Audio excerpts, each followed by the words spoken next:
Sénégal, bonjour. Tribune quotidienne ce matin, titre sur place. Eh bien, sur place au sommet de l'État. Et en l'État, il est question, d'après Tribune quotidienne, de l'attente d'un nouveau gouvernement. Eh bien, à quand la nomination du Premier ministre et le nouveau gouvernement? C'est l'interrogation qui s'imposerait au regard de ce que souligne Tribune quotidienne ce matin. Ce matin, le journal du groupe des médias de renseigner la longue attente. Eh bien, la longue attente dans les ministères. Est-ce à dire que rien et absolument rien ne bouge dans les ministères en attente, en attente du nouveau gouvernement.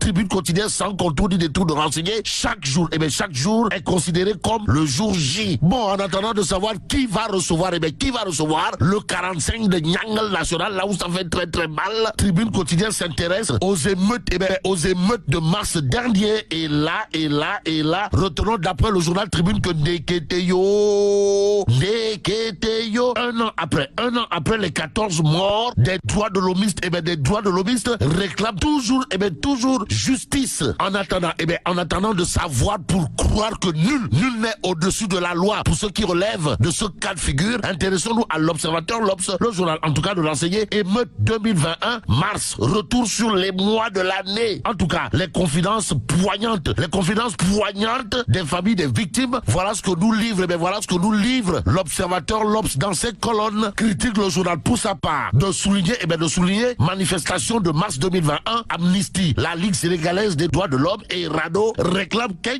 justice. Bon, restons avec critique le journal qui parle de victimes des émeutes de mars, histoire de renseigner l'agence judiciaire. L'agence judiciaire dégage la responsabilité de l'État. Voilà bon, sommes-nous tentés de dire. Et ce qui est écrit clairement et nettement critique le journal est cousu de fil blanc. De quoi s'agit-il, de l'agence judiciaire, de l'agence judiciaire qui, au chapitre des victimes des émeutes de mars dernier, dégage la responsabilité de l'État. Critique le journal parle de recrutement, de recrutement de 36 candidats sénégalais pour combattre en Ukraine. Et là, retenons tout simplement et tout bonnement d'après critique que Maître Aïssata Tall Sall, ministre des Affaires étranges, ministre des Affaires étrangères, recadre l'ambassadeur d'Ukraine. En tout cas, appelle à combattre en Ukraine. Réumi quotidien de nous livrer que Ndeketeyo, le chargé d'affaires, de l'ambassade d'Ukraine au Sénégal, convoqué. Vous le déconnez? Wallahi talaï, que retenir autour de cette situation, sinon ce que nous livre Réumi quotidien, à savoir 36 Sénégalais étaient prêts à combattre les Russes. D'où l'intérêt pour Tribune quotidien de nous renseigner. Appel aux citoyens étrangers à venir en aide à l'Ukraine. Maître Aïssata Tall Sall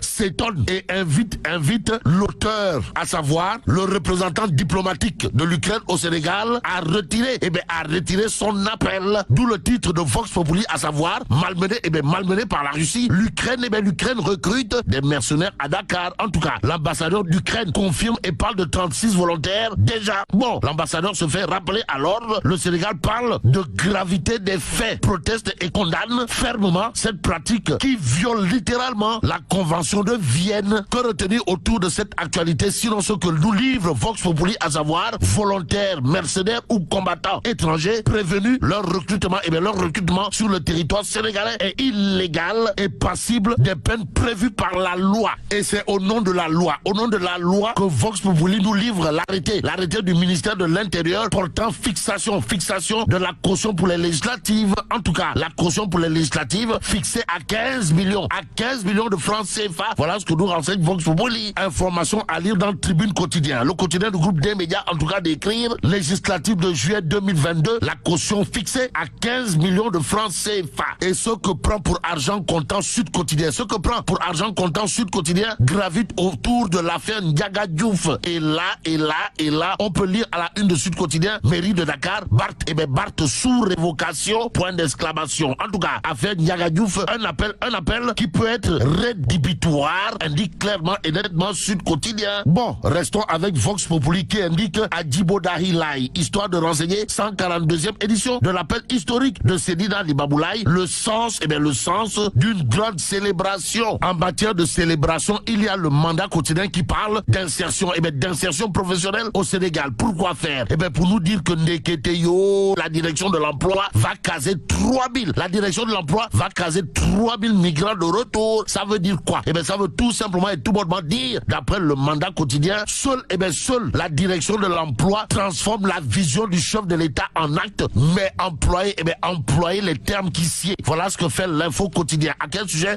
Au sujet de la passation de marché par entente directe. Et là, retenons tout simplement et tout bonnement, d'après l'info quotidien, que l'ARMP freine la NER. En d'autres termes, la NER a voulu faire dans le njublangisme et l'ARMP a dit non. De quoi s'agit-il exactement? Why? De la NER qui veut passer par entente directe avec les entreprises Sen Technologies Power, ERT, Sun Eco, les marchés relatifs à la fourniture de l'installation de 160 000 lampadaires solaires dans les régions de Kaolack, Fatick, Tambacounda, Kédougou, Kolda, Sédhiou, Saint-Louis et Matam. Et pour justifier l'entente directe, l'info quotidien nous renseigne, la NER soutient que les régions périphériques et du centre, du fait de leur faible taux d'électrification rurale, sont confrontées à des agressions, des viols et du vol de bétail et à des manifestations parfois violentes avec des dommages collatéraux importants qui troublent l'ordre public. En tout cas, argument tiré par les cheveux, voire par les pieds. En tout cas, l'info quotidien retient tout simplement et tout bonnement que l'ARMP freine la NER. Le travail de libération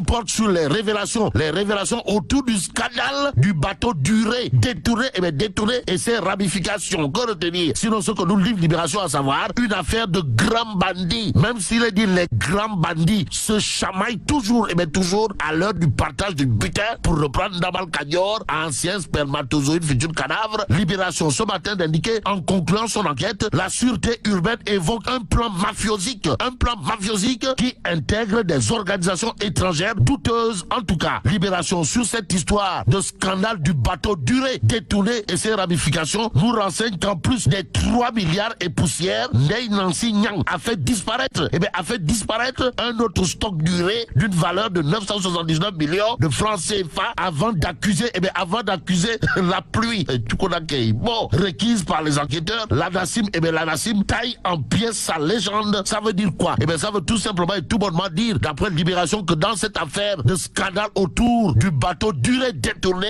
la dame Ndeye Khadija n'a raconté que des balivernes. En tout cas, ce que l'enquête révèle sur Arunaba, Aziz Ndiaye, Alain Ndiaye et Aliou Diouf Lambaye et Massata Ndiaye. Et là, mais la tchedong de Tchei Allah Foudiou Djamati. Merci beaucoup Fabrice Nguema pour cette revue de presse.